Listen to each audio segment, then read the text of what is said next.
सिलीगुड़ी शहर में तड़के सुबह 2 शव मिलने से क्षेत्र में हड़कंप मच गया।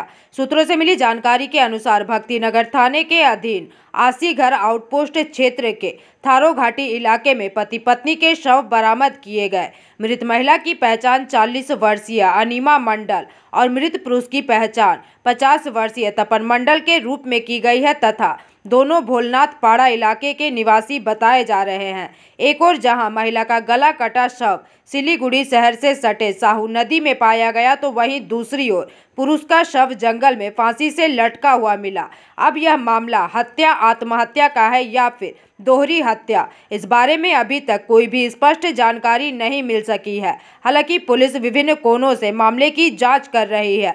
फिलहाल दोनों शवों को पुलिस ने उत्तर बंगाल मेडिकल कॉलेज अस्पताल भेजा है, जहां आज पोस्टमार्टम किया जाएगा एवं घटना की जांच आशीघर आउटपोस्ट की पुलिस कर रही है।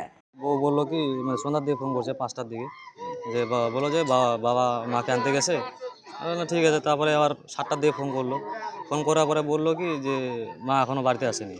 তো কালকে আবার বাজার ছিল, নসমোড়ে বাজার। তো ভাবলাম যে বাজার টাজার করে হয়তো আসবে, তো দেরি হতে পারে বা কারো বাড়িতে যেতে পারে। তো রাত্রে প্রায় 12টা পার হয়ে যাচ্ছে।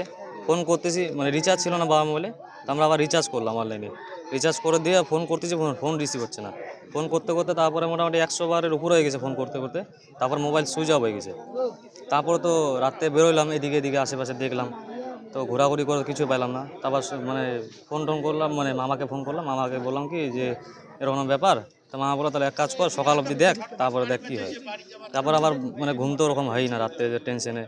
তারপরে ভোরবেলা উঠে বেরোইলাম, বেরোয় খোঁজাখুঁজি করতেছি কোনো এইদিকে আমি আবার আসছিলাম সকালবেলা, আইসে এদিকে এবার ভিতরে ঢুকি নেই, ওই রাস্তা দিয়ে চলে গেছি, তো দেখি নাই। তারপরে আবার বাড়িতে গেলাম, বাড়িতে যে মাসিদের সঙ্গে কথাবার্তা বলে তারপর আবার বাড়ির থেকে এদিকে আসলাম।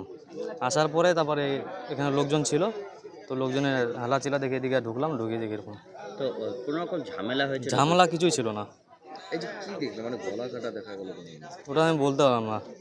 আমি তো বাড়িতে আমি থাকি না। আমি সকালবেলা 10টার দিকে 11টার দিকে ডিউটি বেরো যাই। কি মনে হচ্ছে এটা তো আত্মহত্যা? কোনো রকম চিন্তা ছিল দুজনের মধ্যে? চিন্তা তো কিছুই ছিল না, সেরকম তো আমি কিছু বলতে পারি না। বউ থাকে বাড়িতে, বউর সাথে কোনো ঝগড়া কিছু হয় না। দাদার সঙ্গে কোনো ইসে নেই, কোনো ঝামেলা কিচ্ছু নেই। হট করে কালকে সুজন রায়। আচ্ছা, এটা কি মনে হচ্ছে, আত্মহত্যা না? এখন পুলিশরা আসলে এখন দেখুক, তদন্ত করে পোস্টমর্টম করে এখন দেখুক কি। গলা কাটা দেখা গেল। এখন তো আমিও বলতে পারতেছি না সঠিকটা। পোস্টমর্টম করে এখন দেখি কি আছে। ঝামেলা বা কিছু জানি। এসআর ফর্ম পেয়েছিল? সবই আছে। এসআর এ নিয়ে কোনো সমস্যা না, কোনো টেনশন ছিল না। তোমার মার বয়স কত? কত হবে, 40। ছবি হবে মোবাইল? ছবি আমার ওটা মোবাইল তো থুয়ে আসছি, এটা মোবাইল তো ডিসপ্লে। বাবার বয়স কত? বাবার বয়স 50-55 এরকম হবে।